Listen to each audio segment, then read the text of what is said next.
Hey lovelies, this is Daphne, and in today's tutorial I'm about to change your mind. I am going to be teaching you the easiest way to make this vintage shirt, this button shirt, oversized button shirt. The very easy, simple method, the collar, the sleeves, everything is going to be well explained. At the end of the day, you will be amazed and you'll be able to make your own one for yourself very perfectly. So without further ado, let's get started.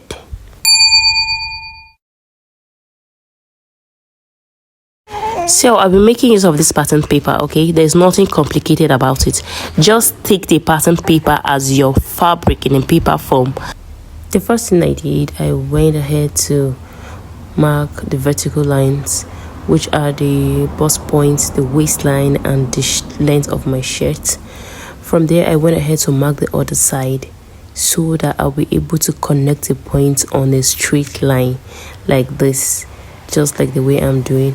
After that, I went ahead to highlight the lines using my marker for you guys to see clearly what I did there. So while I was done with that, I went ahead to mark my neck depth of 1 inch and my neck width of 3 inches. Remember, this is the back. Sorry, I forgot to say that earlier, but this is the back. After here, we're going to use it to cut the front. I went ahead to mark my shoulder. You know, this is an oversize, so I use a shoulder of 10 inches. My actual shoulder is 8 inches, and I added 2 inches so that it will give me that oversize kind of stuff. Do you understand? Because it's not fitted, everything has to be oversized. So I went ahead to mark my shoulder line like this. From the top, I went ahead to mark my armhole length, which is going to be directly on my bust point, which is 9 inches.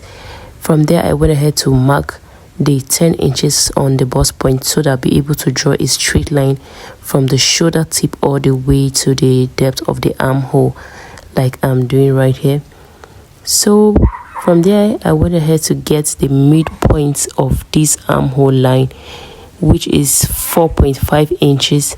I stepped in by half of an inch and I went ahead to create my armhole like this. Firstly, I used the straight part of my rule to connect a straight line from the tip to that point that we marked earlier. Then from there, I used my curve to create the armhole, just like you're seeing on the screen right now.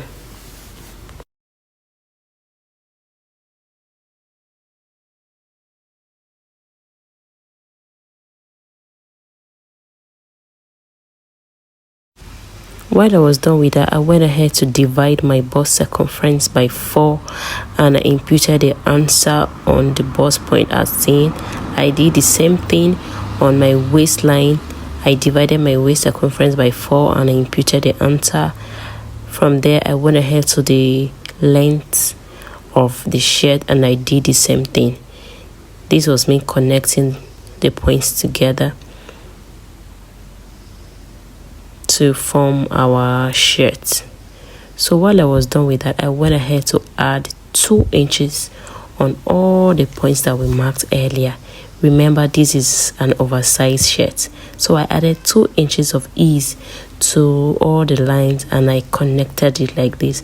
Afterwards, I went to the hem and stepped up by 1.5 inch and I used my curve rule to create that curve at the end of the shirt to give me this curvy effect, just like I am doing right now. After that, I went ahead to cut, and this is the back pattern. So now, to make everything easy for us, we are going to use this back pattern to draft the front like this. So the first thing I did was to mark 2 inches on this fresh paper that I've kept here, 2 inches at the edge like this for our button allowance, and I went ahead to connect this line all the way down for our button allowance. This was me highlighting the lines for them to come out clearly, and from there I went ahead to mark the front neck, which is 3 inches neck width and 3 inches neck depth, and I went ahead to mark it. So while I was done with that, I went ahead to use my curve rule to create the neckline like this. So while I was done with that, I went ahead to bring the back pattern that we drafted earlier, and I placed it at that line that we marked. I placed it on this line that we marked earlier. Just watch closely and look at the way I placed it. This was how I placed it earlier, and I went ahead to extend the neck, the front neck, to the button allowance, because we are going to cut it all the way to that side. Okay, so I extended everything, and that is just basically it. After that, I went ahead to cut the front part following the back pattern like this. And this is just it. Any part that you do not understand, please rewatch again, watch closely, and you will understand, because I tried my best to make everything simple. This is the back and the front with the button allowance. Afterwards, I went ahead to place the back pattern on my fabric like this. Place your fabric on fold because you're cutting the back pattern on fold. And I went ahead, I added half of an inch sewing allowance all round, and I went ahead to cut it like this. And this is just it. While I was done with that, I went ahead, I folded my fabric again to cut the front parts. You know, the front parts has two pieces, that is from the left and the right, then the button allowance dividing it in the middle, right? So we're going to place it like the way we place the back pattern, but after we are done cutting, we are going to split the middle so that the front part will have two pieces, one for the left and one for the right. It is a button allowance that will join it, the buttons and everything. After you're done putting the buttons, I need to join it in the middle. I hope you understand what I'm trying to explain. You know how a shirt is now. So after that, I went ahead to just pin it down to secure it so that it will not shift. And I added half of an inch all round for the sewing allowance, and I went ahead to cut the back part as well.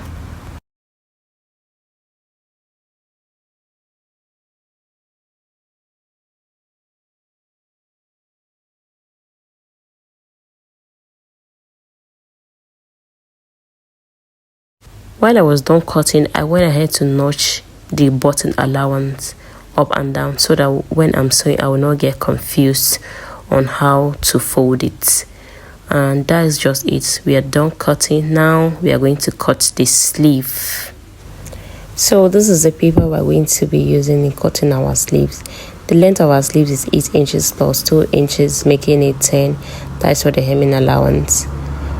Okay, so after that, I went ahead to mark 2 inches from this top here inward 2 inches. That's where our sleeve will start curving. You don't need to come and start curving at the tip, right? So you mark 2 inches so as to guide you in curving it. After that, I went ahead to mark our sleeve cap height, which is 2 inches, 3 inches. Sorry, you can make use of 2.5 or 3 inches, but it should not be more than 3 inches, or else it will give you one kind of bulge at the armhole. So while I was done with that, I went ahead to create my curve like this. Just watch closely what I'm doing. I went ahead to create this curve.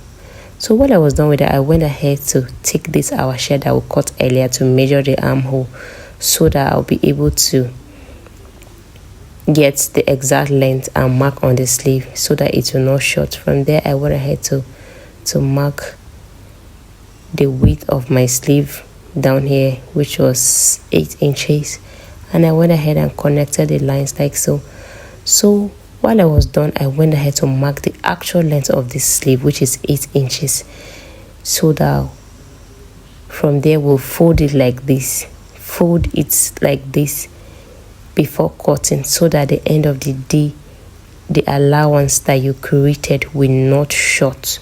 Okay, make sure you place it on fold the way I place it like this and cut it. While you're done, you will now cut the allowance and throw away the excess just like this. so at the end of the day, when you're folding it, it will not short. Can you see? If I cut it the way I folded earlier, it would have been a shortage at the sleeve hem, but now everything is perfect. When I fold it to hem, everything will align. It will not short at the end there. I don't know if you understand what I'm trying to explain, but just watch closely and you will get what I'm trying to say. While I was done with that, I went ahead to place it on my fabric like this and cut out the sleeves. So in order for this video not to be so long, we are going to be doing this sewing tutorial in my next video. If you found this video helpful, please give me a thumbs up, leave a comment and subscribe to my channel. See you in my next video. Bye.